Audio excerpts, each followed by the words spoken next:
sekarang ini semuanya serba tiba-tiba. Dan firman Tuhan sudah mengatakan bahwa segala sesuatu akan digoncangkan. Tentang berakhirnya pandemi ini tidak ada seorang pun yang tahu. Kita tidak bisa memaksa Tuhan harus menghentikan sekarang juga. Tapi kita harus yakin saudaraku bahwa sebagaimana firman Tuhan katakan bahwa Dia membuat segala sesuatu indah pada waktunya. Tuhan mau kita belajar percaya bahwa di tengah-tengah situasi yang sulit, Tuhan adalah Tuhan yang tetap pegang kendali atas kehidupan kita. Apapun keadaan yang terjadi, Tuhan Yesus ada bersama dengan kita. Tuhan yang pernah menolong kita di waktu yang lalu adalah Tuhan yang sama yang menolong kita di hari ini. Hasil akhir bukan di tangan corona. Hasil akhir tetap di tangan Yesus Kristus. Dialah Tuhan yang berdaulat. Dialah Tuhan yang tetap pegang kendali atas kehidupan kita.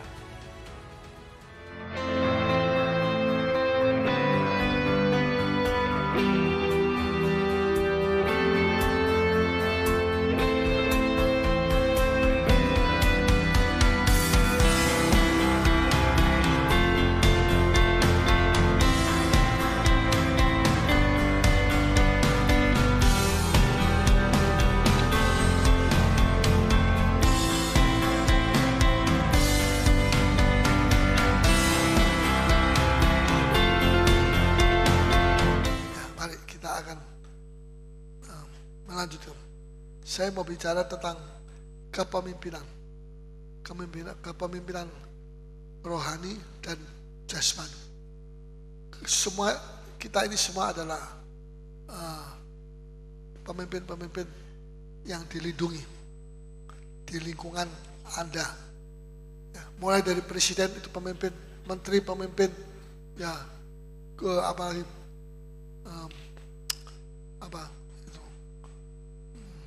sampai gubernur pemimpin, wali kota pemimpin, terus sampai di lurah, camat, ya, wali kota, RT, RW, ya, semua itu pemimpin. Mungkin saya bukan seorang presiden atau seorang RT, tapi saya seorang pendeta. Pendeta itu juga pemimpin, gembala itu pemimpin, diaken itu juga pemimpin, diaken adalah pemimpin. Terima tamu itu juga pemimpin, WL itu pemimpin juga, pemain musik juga pemimpin. Mungkin sudah tidak punya jabatan itu, sudah cuma sebagai suami saja. Suami itu juga pemimpin, dia memimpin, harus memimpin keluarganya. Dan ibu, anak tertua, guru sekolah, ya, ketua kelas dan sebagainya, ketua OSIS dan sebagainya, itu semua pemimpin. Jadi pada hakikatnya kita ini semua adalah para pemimpin. Sudah sadar atau tidak sadar, sudah adalah pemimpin. Nah, sebagai pemimpin sudah mesti menggunakan cara yang bagaimana. Karena ada dua kepemimpinan. Kepemimpinan yang pertama yang di surga itu dia rohani, dia adalah pemimpin yang menunjukkan yaitu keteladanan. Katakan sama-sama, keteladanan. Jadi dia pemimpin tapi dia teladan. Dia memimpin, apa yang dia ucapkan itu dengan perkataan itu dia sudah jalani, dia kerjakan. Ya. Jadi sudah keteladanan lahir dari pelayanan. Markus 10 ayat 45, mari kita baca. Markus 10 ayat 45. Markus 10 ayat 45. Sudah. Karena anak manusia juga datang bukan untuk dilayani, melainkan untuk melayani. Untuk melayani, terus. Dan untuk memberikan nyawanya menjadi tebusan bagi banyak orang.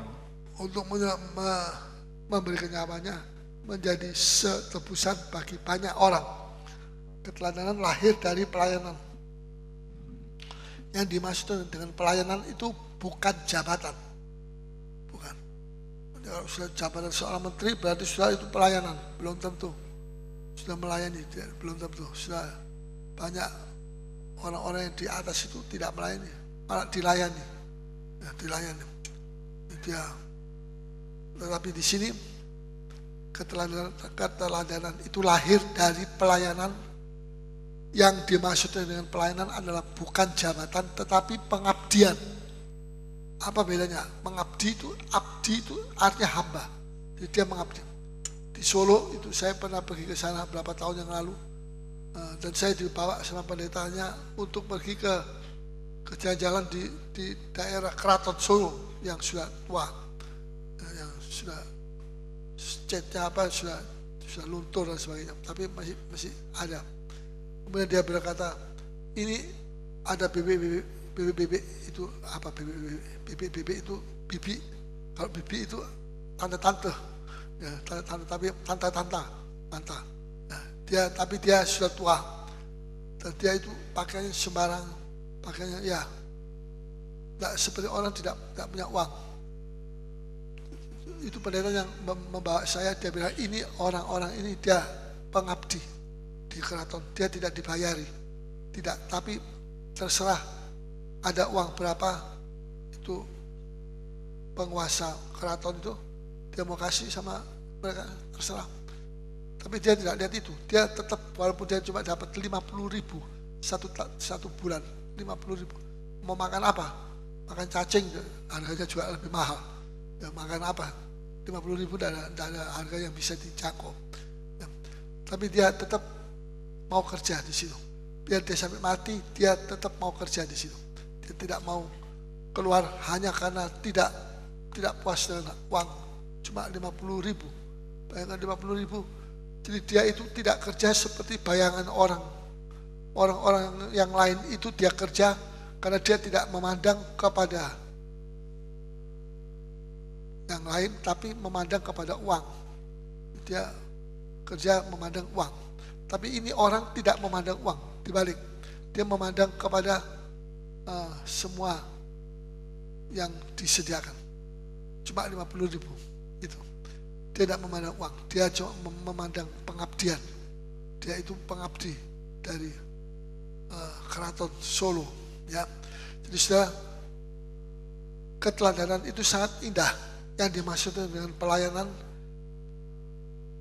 Anda mungkin seorang pemimpin, tetapi yang membuat Anda besar di hadapan Allah bukan jabatannya, tetapi pengabdiannya. Itu yang membuat saudara jadi besar. Ya, jadi kalau saudara cuma mengabdi kepada jabatan, saudara akan kecewa. Tapi kalau sudah mau mengabdi kepada Tuhan, sudah nanti akan menjadi besar di mata Allah. Amin. Besar di mata Allah. Itu luar biasa. Ya. Terus mengabdi kepada, bukan lihat uang, tapi lihat kepada jiwa-jiwa, kepada pahala yang Tuhan siapkan. Bukan pahala dari dunia, tapi dari surga. Mari kita baca Yohanes 15 ayat yang ke-8. 15 ayat 8. Mari. Bisa dicatat. Ya, silakan. Dalam hal inilah Bapakku dipermuliakan. Ya. Yaitu jika kamu berbuat banyak, dan dengan demikian kamu adalah murid-muridku. Ya, kalau kamu berbuat banyak, dengan demikian kamu adalah murid-muridku. Jadi kalau sudah mau menjadi muridnya Tuhan, fokus saudara mesti pergi kepada apa? Bukan kepada upahnya. Upahnya, wah upah saya dapat ini, dapat berkat jasmani saya limpah. Tapi berbuah banyak, yaitu kamu berbuah banyak, dan dengan demikian kamu adalah murid-muridku. Jadi kalau kita ini berbuah banyak, kita ini murid Tuhan. Ya, bukan kalau kita ini berkatnya banyak, murid Tuhan, tidak. Berkat banyak itu belum tentu murid, belum tentu. Tapi kalau berkatnya banyak, buahnya banyak, itu dia adalah murid-muridku. Saya mau jadi murid Tuhan, atau saudara mau jadi berfokus kepada berkat-berkat jasmani? Mau fokus kepada mana? Apa? Mau fokus kepada berkat Tuhan atau kepada buah-buah? Mari kita mau berfokus kepada buah-buah. Amin. Ya. Nah, terus apa yang dikatakan ia lakukan? Yesus itu luar biasa. Tidak ada perkataan yang dia ajarkan kepada murid-muridnya yang tidak dia lakukan. Dia lakukan. Pada waktu dia melakukan itu, dia itu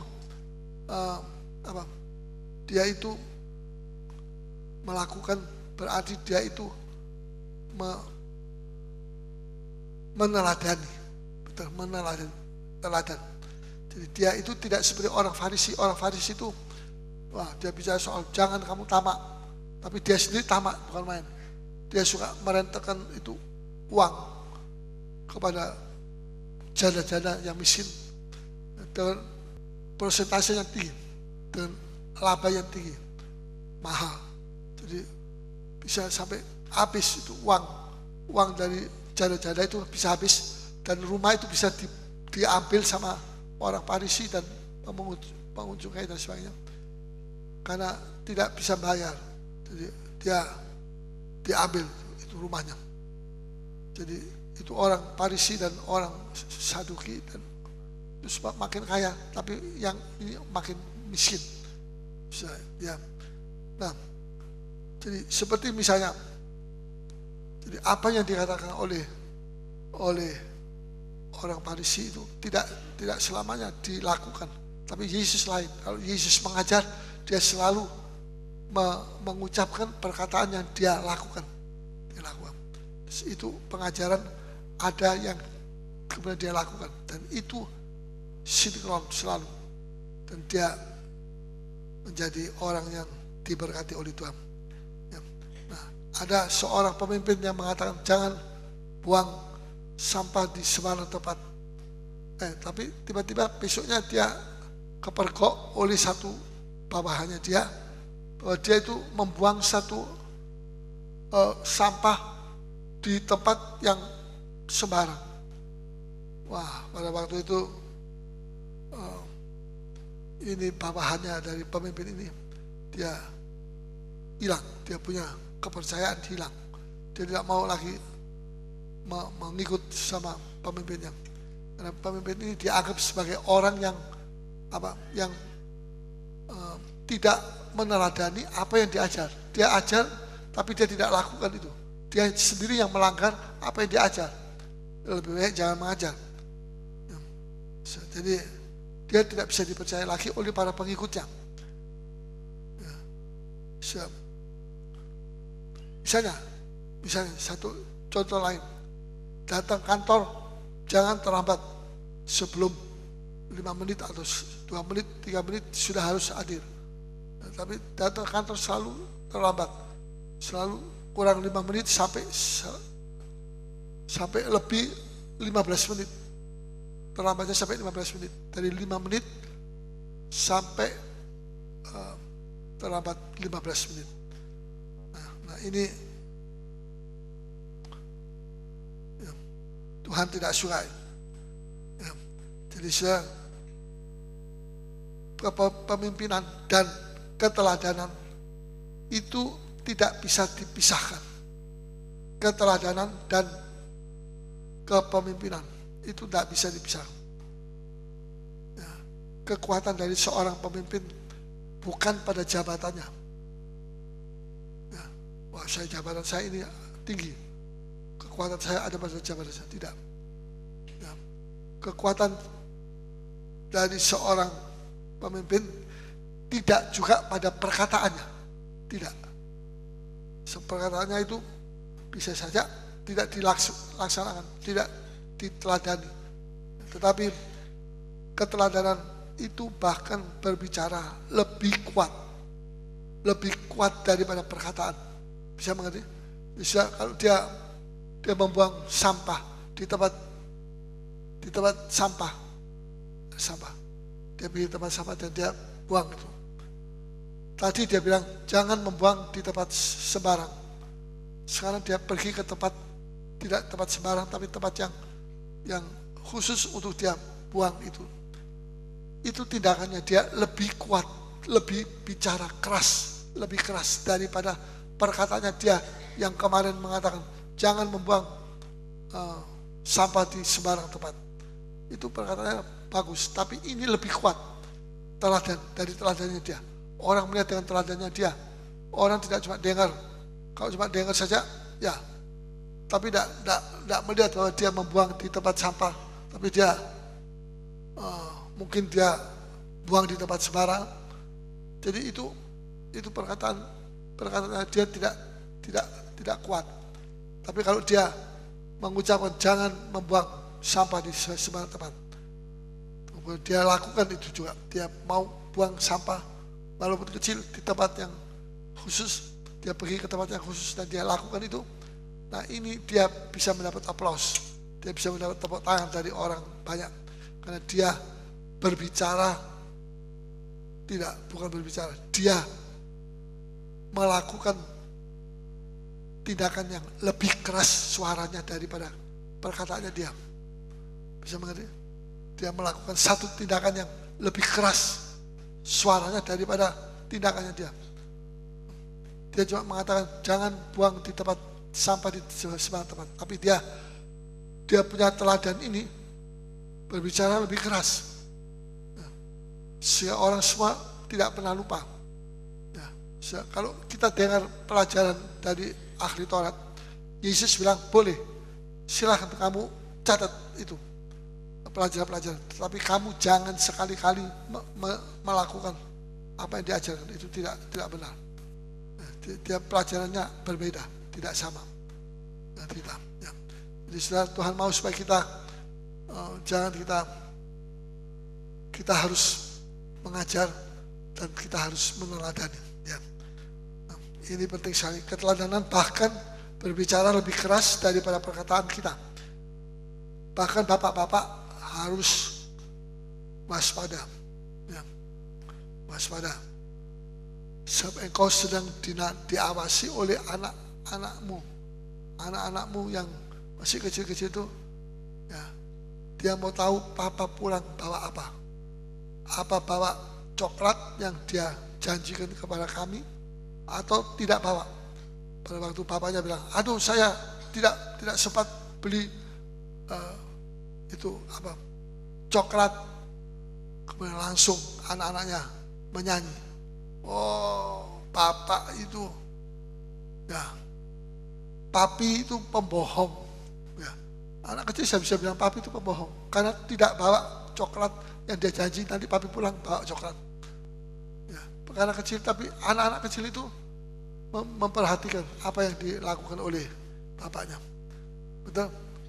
Jadi bukan soal coklatnya, tapi soal ini keteladanan, ini sangat penting. Anak-anak kita mesti diajar keteladanan itu mulai kecil.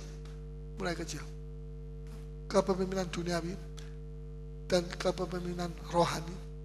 Dua perkara ini adalah satu hal yang sangat penting untuk kita perhatikan. Alkitab menunjukkan perbedaan menyolok antara keduanya. Kepemimpinan duniawi memaksa bahwa hanya melalui cara-cara tangan besi dan kekerasan, kata Tuhan. Dalam Markus pasalnya ke-10 kalau. Markus 10 ayat 43. Tidakkah demikian di antara kamu? Barang siapa ingin menjadi besar di antara kamu, hendaklah ia menjadi pelayanmu. Terus dan barang siapa ingin menjadi yang terkemuka di antara kamu, hendaklah ia menjadi hamba untuk semuanya. Hendaklah ia menjadi hamba untuk semuanya.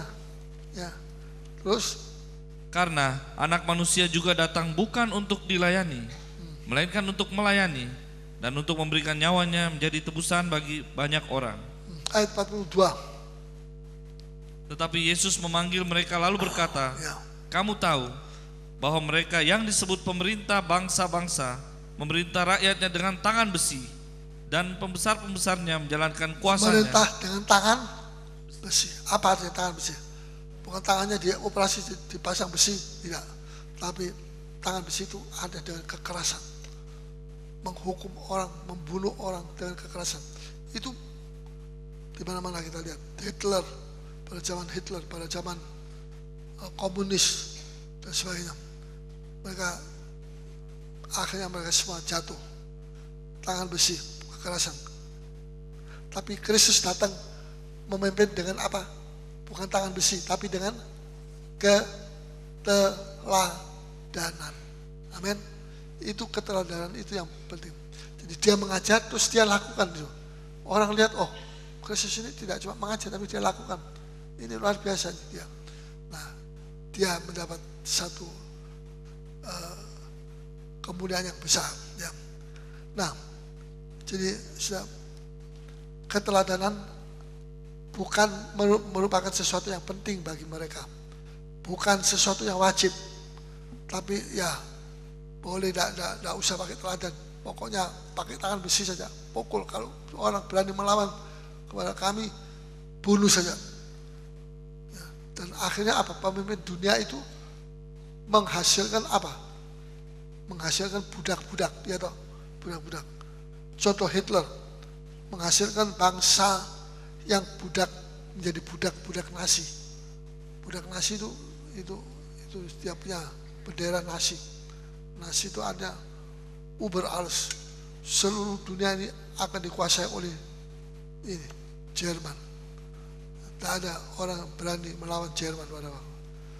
Hanya Jerman itu cuma disertai dengan Jepang, tapi akhirnya Jerman kalah, Jepang juga kalah, habis. Nah, permohonan anak Sabti. Coba kita baca soal permohonan anak Sabti. Jadi permohonan anak Sabti ini setelah ibunya memohon kepada Yesus supaya anaknya yang satu duduk di sebelah kiri dan yang satu sebelah kanan daripada Yesus di kerajaannya. Terus Tuhan bilang tidak mungkin kamu bisa duduk di sebelah kiri dan kanan daripada aku. Itu hanya Bapak yang memberi tempat, bukan aku. Itu Bapak. Kalau Bapak mau kasih, kamu bisa hidup di situ. Tapi kalau tidak, kamu tidak bisa duduk di situ. Nah, ini minta terlalu tinggi. Terus kemudian marah. Itu murid-murid dengar itu marah. Waktu mungkin Yesus menyampaikan kepada dua murid ini supaya jangan suka mau mengambil, hati-hati terhadap hal-hal yang seperti itu. Ya, kemudian Tuhan beritahu kepada 10 murid itu. 10 murid ini bereaksi, ya mereka marah sama ibu Zebedeus dan dua anaknya, marah. Tapi Tuhan bilang, rakyatnya, orang memerintah rakyatnya dengan tangan besi, ayat 42, dan pembesar-pembesarnya menjalankan kuasanya dengan keras atas mereka.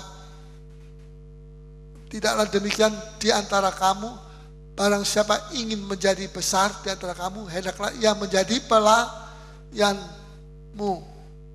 Ayat 44, dan barang siapa ingin menjadi yang terkemuka di antara kamu, hendaklah ia menjadi hamba untuk semuanya. Ini perhatian jelas sekali. Karena anak manusia itu Yesus juga datang bukan untuk dilayani, melainkan untuk dilayani, bukan untuk dilayani, tapi untuk melayani dan untuk memberikan nyawanya menjadi tebusan bagi banyak orang. Jelas di sini kita lihat ibu dari dua orang anak Sabti ini meminta permintaan yang aneh. Yesus memberi teladan. Tuhan Yesus menjawab dengan apa? Dengan memberikan teladan sama mereka. Teladan itu aneh ya, yaitu Tuhan Yesus itu mengambil handuk kecil, ditaruh sini, dia bawa ember kecil, ada ada air, terus dia cuci kaki murid-murid. Nah, Tuhan bilang, barang siapa yang sudah melihat ini dari aku, hendaklah ia juga melakukan itu. Apa artinya? Menyuci. Menyuci itu artinya membasuh, memberi maaf. Kalau ada persoalan-persoalan yang membuat mereka tersinggung, ada permintaan-permintaan yang terlalu overacting seperti permintaan dari ibu dari dua anaknya ini, terlalu overacting. Nah, supaya mereka jangan dendam, tapi mereka mau selesaikan dengan baik ya.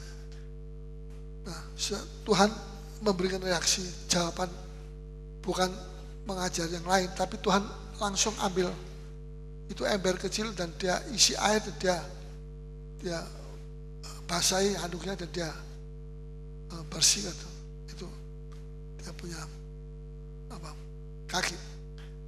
Nah ini mengejutkan banyak orang terkejut lihat Yesus kok bisa bereaksi seperti begitu. Nah ini keteladanan seorang hamba adalah jawaban dari Yesus. Keteladanan seorang hamba. Nah, Yesus menyuci kaki murid-murid ini satu keteladanan. Bukan cuma disuruh tapi tidak dilakukan, tapi Yesus sendiri melakukan. Yesus sendiri mencuci kaki murid-murid. Tuhan Yesus ada untuk melayani. Amin. Aku datang untuk melayani. Ya. Saya ada untuk melayani. Amin. Bisa kita mengatakan begitu? Kalau kita bisa mengatakan demikian dan keteladanan kita memberi contoh seperti itu luar biasa. Itu berarti kita sudah menjadi pengabdi daripada Yesus. Ya. Kita ada untuk melayani. Kita ada untuk melayani. Amin. Ya. Saya ada untuk melayani. Itu harus menjadi jangan omong saja, tapi kita harus mempunyai dedikasi untuk melaksanakan seperti itu. Saya ada di dunia ini untuk melayani. Kalau saya tidak melayani, saya percuma. Saya hidup di dunia ini percuma. Tidak ada apa yang baik untuk saya bisa berikan kepada Tuhan. Jadi kita jangan kita selalu minta dilayani. Ya, di dalam gereja juga selalu minta dilayani. Sekarang kita waktunya untuk melayani. Mari kita cari jiwa. Kita datang kebaktian PA, kita datang kebaktian Minggu, kita datang kebaktian apa saja yang ada, ya, supaya kita bisa melayani. Ya, dan kita juga mau dikuduskan oleh Tuhan. Dengan demikian kita ini akan menjadi contoh buat masyarakat yang ada di sekeliling kita. Ya. Nah, selanjutnya uang dan kekuasaan, dua perkara ini. Hal utama yang dibutuhkan dalam kepemimpinan adalah apa? Pemimpin itu perlu apa? Satu, perlu kekuasaan. Kedua, perlu uang. Ya, kalau tidak ada uang, tidak bisa kerja. Tidak ada jiwa-jiwa datang. Tidak bisa melayani pekerjaan Tuhan. Mesti ada uang. Betul. Tapi banyak pemimpin-pemimpin kita lihat yang memiliki uang dan kekuasaan. Tapi justru uang yang banyak itu sudah mencelakakan pemimpin-pemimpin itu. Sehingga mereka harus pergi ke pengadilan dan mereka harus dibuka semua keuangan mereka bertriliun-triliun sudah. Bukan bermiliar-miliar, bertriliun-triliun rupiah. Nah, tapi itu waktu dibuka begitu ternyata tidak ada uangnya kosong. Siapa yang mencuri? Ada yang mencuri, tapi yang pencurinya pintar sehingga dia seperti tidak tahu apa-apa. Tapi ini sampai terjadi seperti itu. Sekarang ini terjadi. Gereja itu sampai punya 3 triliun, 4 triliun. Belum di Jakarta nanti itu dibuka juga. Jadi uang itu tidak salah, tapi kalau uang terlalu banyak itu nanti membuat kita jadi mamon, penyembahan mamon. Kita jadi menyembah kepada mamon. Memang perlu uang, tapi jangan terlalu tamak. Itu tamak. Terlalu banyak itu sudah tamak. Dan itu sudah jadi berhala dalam hati kita. Itu Tuhan tidak mau. Jangan. Lebih baik uang yang terlalu banyak itu bagikan kepada orang miskin. Bangunkan gedung gereja yang di sawah di kampung-kampung yang sederhana begitu, ya. Bisa berapa ratus gedung gereja kalau dibangun gedung gereja yang sederhana daripada mau gedung gereja yang ya kalau mau yang mewah yang besar, ya itu satu saja itu menjadi headquarternya, yang kepalanya, tapi yang lainnya itu sederhana saja. Seperti gedung-gedung gereja kita di mana-mana itu gedung gereja yang sederhana, tidak sampai berapa ratus juta, tidak sampai. Kalau kita membangun terlalu mewah, nanti yang lain kurang dapat uangnya sudah masuk di yang mewah-mewah ini. Jadi itu salah, tidak boleh. Jadi justru sudah mencelakakan banyak orang. Uang yang banyak itu sudah mencelakakan banyak orang, termasuk diri sendiri. Sebegini, ada beberapa hamba Tuhan mengatakan, saya tidak mau mengambil uang dari gereja. Saya mau hidup dari kocek saya sendiri, saya mau usaha. Nah, oke.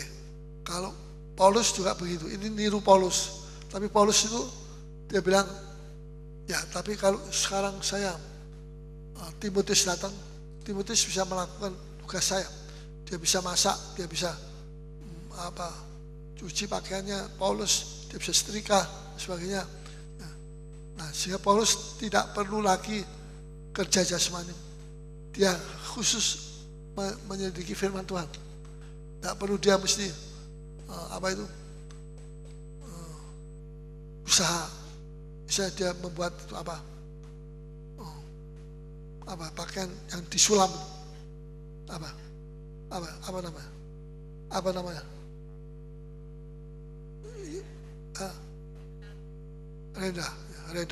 Merenda. Oh, tenda. Yang membuat tenda.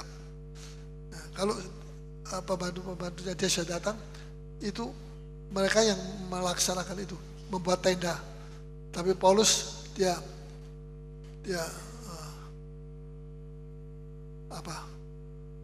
membaca Alkitab lagi, dia menyelidiki firman Tuhan.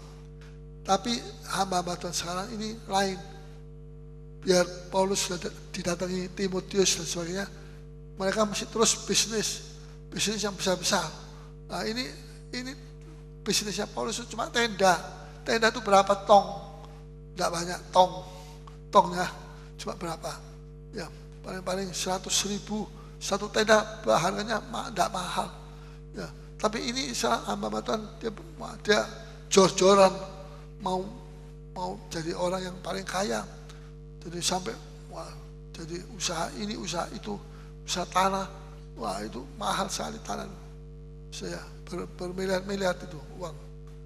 Nah, jadi dan mereka tidak pernah menyisihkan pekerjaan itu. Mereka tetap kerja terus. Tenda itu mereka kerja. Nah, bisnis yang besar-besar itu mereka kerjakan terus. Jadi itu lain. Kalau Rasul Paulus itu karena kebutuhan. Dia tidak bisa makan dengan ini anak buahnya 3-4 orang, Timotius dan sebagainya. Kalau dia tidak punya duit, dia tidak bisa makan. Jadi dia mesti kerja tenda supaya dia bisa jual itu, dan orang beli, dia punya duit, dia bisa makan dengan para pembantunya. Tapi kalau sekarang ya dia punya omset itu, bisnisnya itu besar. Nah, ini lebih dari bisnismen biasa. Ya, jadi bagaimana? Nah, ini kita mesti berhati-hati. Ya, kita mesti uang banyak itu percobaan. Lebih baik uang secukupnya. Ya, asal kita ada makanan, kita ada minuman, kita tidak kelaparan, sudah. Kalau kelaparan ya makan nasi kuning atau nasi apa, ya nanti jadi kuning. Ya, memang kekurangan terbesar dari gereja bukanlah soal uang, tapi keteladanan. Amin. Keteladanan kurang. Teladannya orang-orang Kristen, pendeta-pendeta ini kurang. Teladannya bagaimana? Kok hampir tidak kelihatan keteladanan. Itu kekurangan terbesar dari gereja, bukanlah uang, tapi keteladanan. Amin. Masih ada banyak gereja yang bertengkar mengenai siapa yang terbesar, siapa yang termulia, siapa yang terkenal. di antara mereka semua, persis seperti yang dilakukan oleh murid-murid Tuhan. Siapa yang terbesar, siapa yang terkenal di antara kita? Petrus bilang, tentu saya. Ya Yudas bilang, ya tentu saya ini kepercayaan Tuhan. Keuangan itu dipegang, saya pegang 3 tahun setengah, tidak pernah saya lepas. Tuhan sudah percaya, betul. Padahal Tuhan tidak percaya.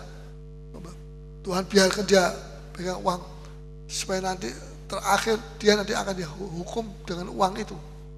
Ya, kita mesti berhati-hati.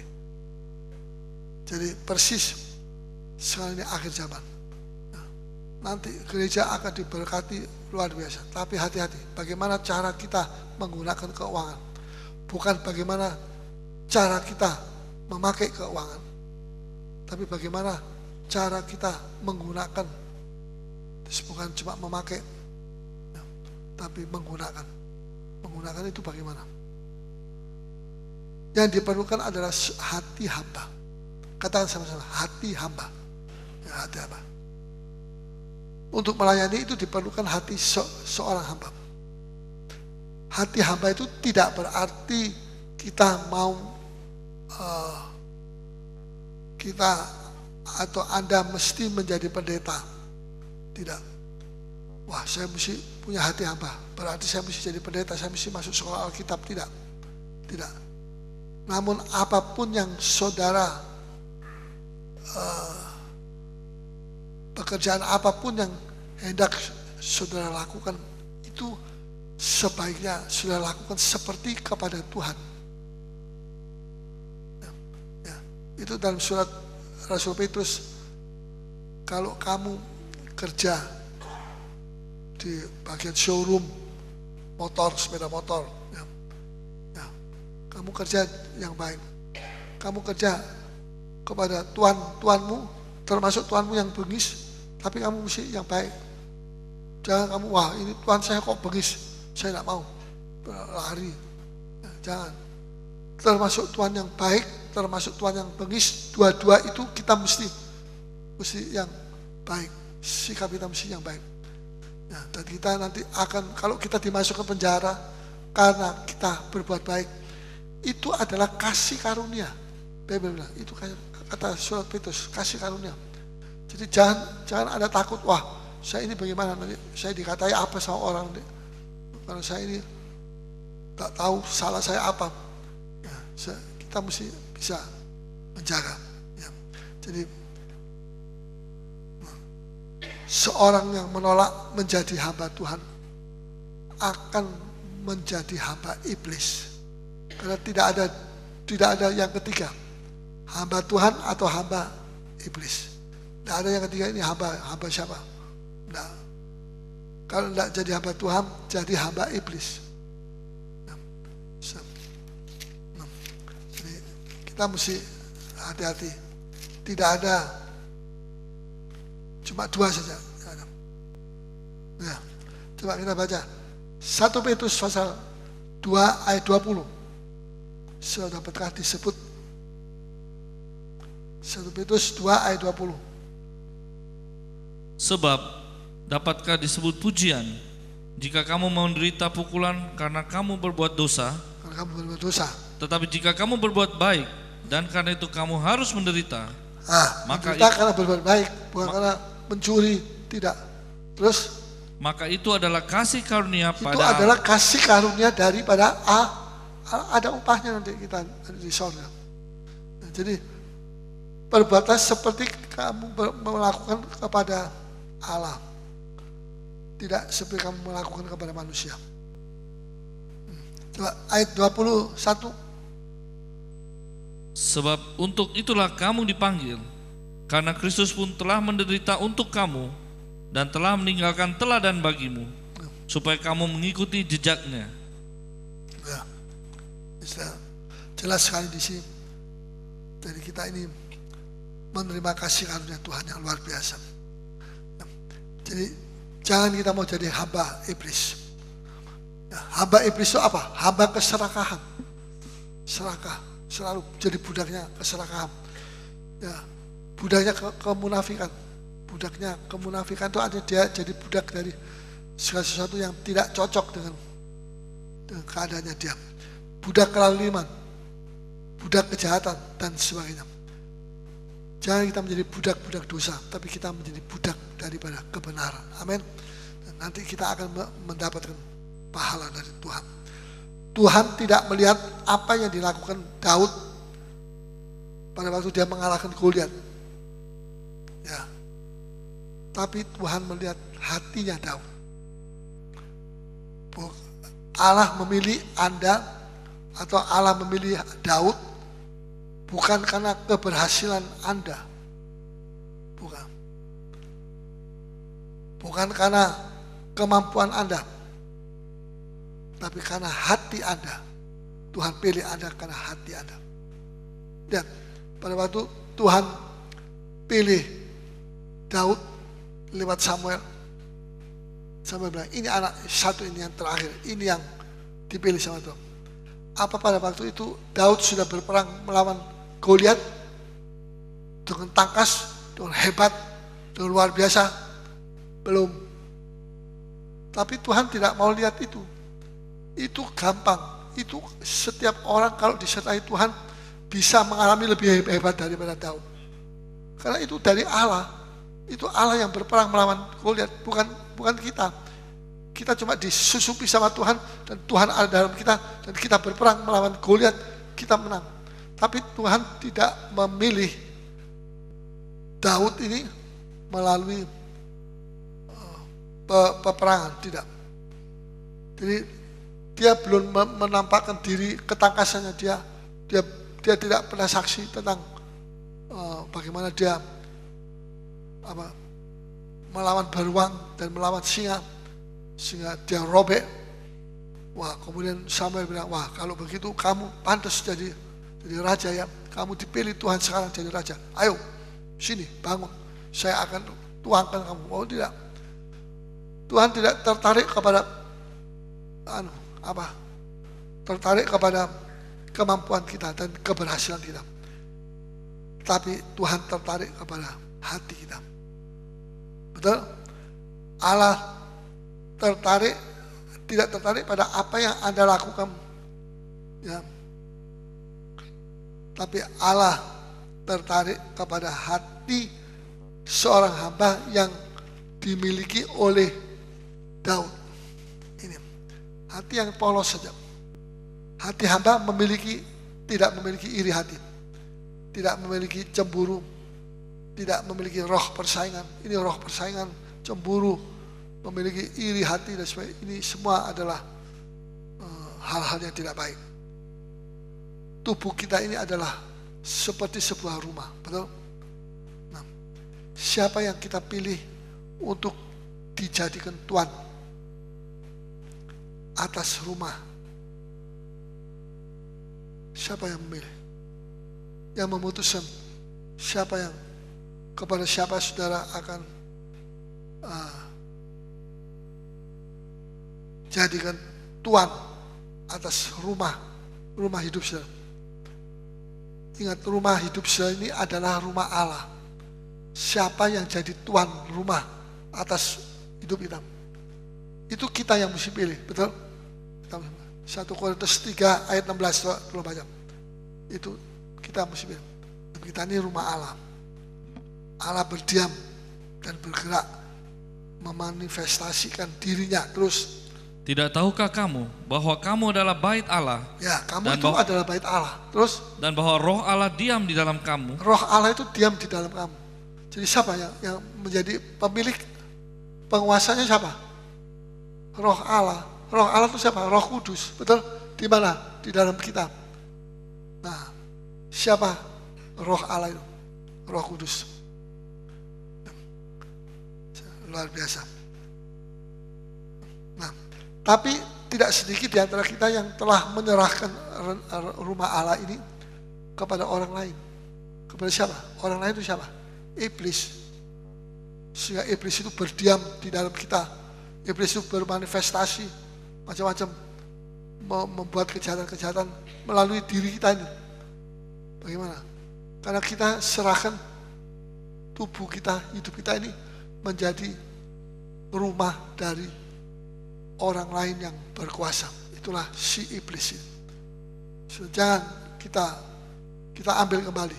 Kita minta sama Tuhan supaya jangan engkau serahkan kepada iblis, tapi serahkan kepada Tuhan.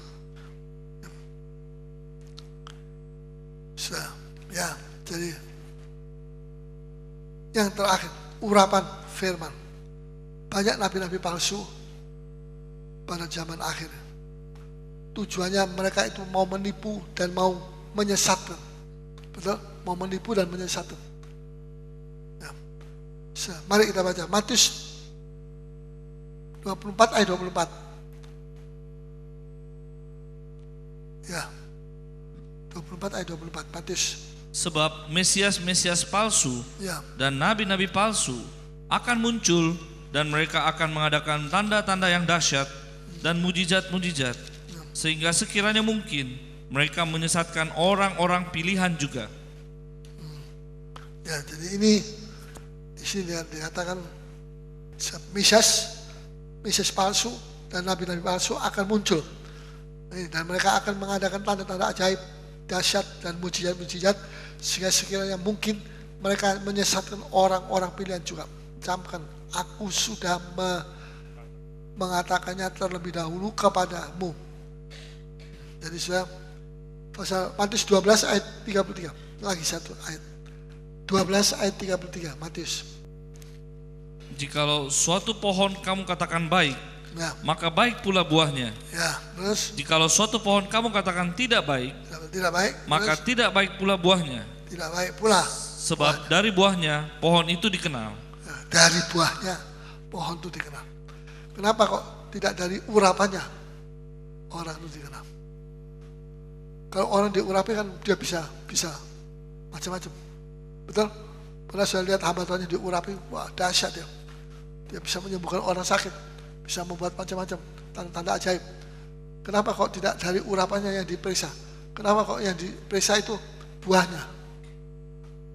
Nah, Lukas 6 ayat 44, coba kita. Lukas 6 ayat 44. Setiap pohon Sebab setiap pohon dikenal pada buahnya. buahnya. Terus? Karena dari semak duri orang tidak memetik buah ara, Ya. dan dari duri-duri tidak memetik buah anggur. Jadi dari buahnya itu dikenal apa? Setiap pohon dikenal dari buahnya. Karena dari semak duri orang tidak memetik buah ara, dan dari duri-duri tidak memetik buah anggur. Ya. Kenapa kok tidak memeriksa minyaknya, urapannya? Karena urapan itu bisa dipalsu, betul? Ini palsu. Nah, nabi palsu itu urapannya palsu. Mengapa Tuhan tidak suruh memeriksa urapannya, melainkan buahnya yang diperiksa? Kenapa? Coba bisa jawab. Sebab iblis bisa memalsukan urapan, minyak urapan. Keluaran 30 ayat 32, coba kita baca. Keluaran 30 ayat 32. Jadi jangan kita selalu bertumpu kepada urapan. Urapan itu bisa dipalsu. Nah, kalau sudah dipalsu nanti sudah lihat ini malaikat maut tapi kayak malaikat terang. Ini dari sorga, ini padahal ini dari neraka. Ya, terus Kepada badan orang biasa, ya, janganlah minyak itu dicurahkan. terus Dan janganlah kau buat minyak yang semacam itu ya jangan dengan memakai campuran yang itu juga. ya jangan pakai campuran itu. Campuran apa? Campuran itu, palsu. Seorang hamba Tuhan bisa memukau manusia dengan urapan tiruan. Tampaknya sungguh-sungguh. Itu urapan tampaknya sungguh-sungguh. Tapi sebetulnya punya maksud terselubung. Dia pakai cara-cara dunia untuk masuk dalam gereja. Sekarang banyak gereja pakai cara dunia. Di Jakarta banyak saat. Ya. Jadi mereka itu pendetanya juga dia undang dari mana, dikasih uang nanti berapa, ya, sekian ribu, sekian juta. Kemudian pemain musiknya ini ada 500. Jadi kalikan ping berapa, jadi berapa juta. Terus WL-nya, tergantung WL-nya. Kalau WL-nya lebih pinter, lebih mahal. Nah, kalau yang bodoh ya masih baru belajar 500, 250. Tapi kalau yang pinter itu bisa sampai berapa? 2 juta, 3 juta. Ya. Ini terjadi sekarang. Jadi ada orang tanya bagaimana? Jadi kalau tidak ada uang, ya tidak bisa. Jadi dulu kalau bangun gedung gereja, ya, tahun 50-an itu ini dengkulnya ini mesti ada minyak. Ya, saya kalau diam-diam saya jongkok begini, bunyi keretak.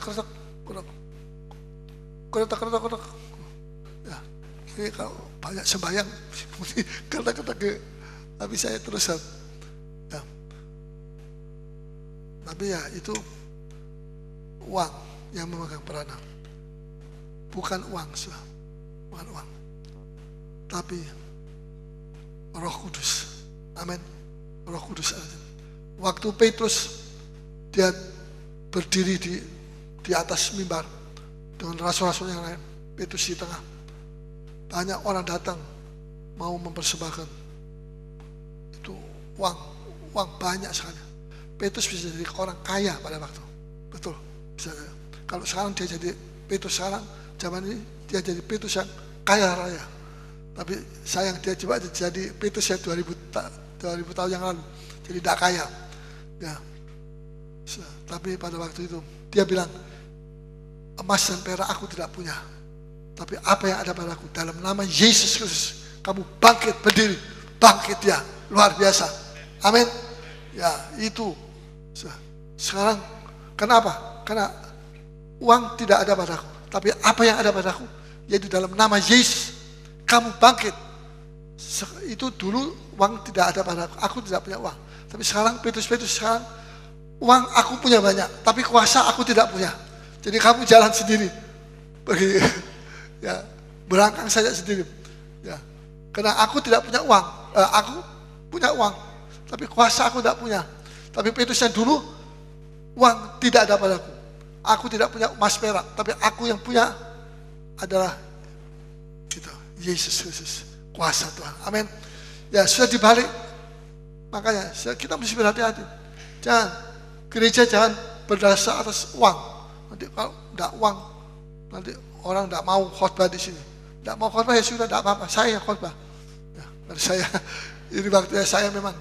Ya, saya tidak tahu saya bisa khotbah sampai berapa tahun lagi. Pokoknya sampai terakhir Tuhan sudah janji. Nanti kamu akan umur panjang dan kamu nanti akan sampai selesai kamu akan. Ya, sudah memang itu Parkinson memang mestinya menghancurkan semua otak ini, terutama dihancur, tapi ternyata tidak bisa. Ya, Tuhan menjaga. Dan saya percaya Tuhan memberikan kesempatan kepada kami untuk terus menyampaikan firman Tuhan. Sampai kalau saya diangkat sama Tuhan, nanti sudah yang jadi Paulus. Ya, Paulus. Amin. Wah, kalau yang perempuan jadi Pauline. Ya, yang tua Pola. Ya, Tante Pola. Ya, Paulus.